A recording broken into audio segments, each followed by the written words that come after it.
হয়নি গো। কি হয়নি? জমেনি ঠিক, যাকে বলে যাচ্ছে তাই। ইনি তোমার হাতের সে জৌলুস আর নেই, বুঝলে? কেমন যেন মরচে ধরে গেছে গো। জীবনটাকেই তো মরচে ধরে গেল গো।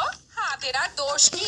তা এত হেয়ালি না করে কি হয়েছে সেটা খোলসা করে বলবে তো? মাংসটা ঠিক হয়নি, বুঝলে? শোনো, চুপচাপ খেতে হলে খাও, না হলে অন্য উপায় দেখো। এই জন্য ঠিক এই জন্যেই আগেকার দিনে রাজা মহারাজারা অতগুলো করে বিয়ে করত। কেননা তারা জানতেন যে বউ বুড়ি হয়ে গেলে আর ভালো করে রান্না বান্না করতে পারবে না। তুমি কোন মহারাজে? একটা ভর কোথাকার। তা এতই যখন ইচ্ছে, তখন যাও না যাও, একটা খুকি দেখে একজনকে বিয়ে করে আনো। দেখি তোমার মুরত, আমি বাপের বাড়ি চলে যাবো।